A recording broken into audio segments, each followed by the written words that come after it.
স্বাগত সমকাল লাইভে। দর্শক দেখতে পাচ্ছেন জামায়াত নেতা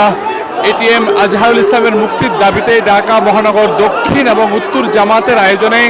পূর্ব ঘোষিত যে বিক্ষোভ মিছিল এবং সমাবেশ সেটি চলছে এবং কিছুক্ষণ আগে যে সংক্ষিপ্ত সমাবেশ সেটি শেষ হয়েছে এবং সেই সংক্ষিপ্ত সমাবেশে বক্তব্য রেখেছেন জামায়াতের আমির ডাক্তার শফিকুর রহমান। তিনি বলেছেন যে অন্তর্বর্তী সরকারের 6 মাস পার হলেও কেন এখনো জামায়াতের নিবন্ধন এবং জামায়াত নেতা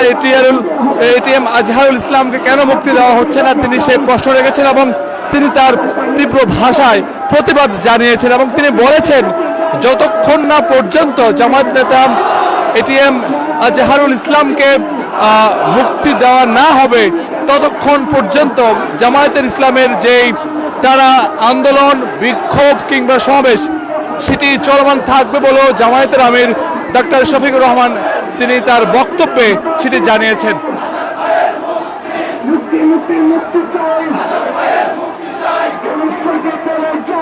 দর্শক দেখতে পাচ্ছেন যে এই জামায়াতের যে বিক্ষোভ মিছিল, জামায়াত নেতা এটিএম আজহারুল ইসলামের মুক্তি চেয়ে সেটিতে কিন্তু অংশ নিয়েছে ঢাকা মহানগর দক্ষিণ এবং উত্তরের বিভিন্ন পর্যায়ের জামায়াতের নেতাকর্মীরা। দর্শক দেখতে পাচ্ছেন প্রত্যেক নেতাকর্মীদের হাতে কিন্তু জামায়াতের পতাকা রয়েছে এবং যিনি জামায়াত নেতা রয়েছেন তার মুক্তির দাবি জানিয়ে সেই প্লে কার্ডও রয়েছেন। আমরা জামায়াতের বিভিন্ন পর্যায়ের যারা রয়েছেন নেতাকর্মীরা তাদের আমরা দেখতে পাচ্ছি এবং হাজার হাজার জামায়াত ইসলামের নেতাকর্মীরা কিন্তু এই বিক্ষোভ মিছিলে অংশগ্রহণ করেছেন এবং আমার এই মুহূর্তে আপনারা ক্যামেরা যেটি দেখতে পাচ্ছেন এবং এর সামনেও ঠিক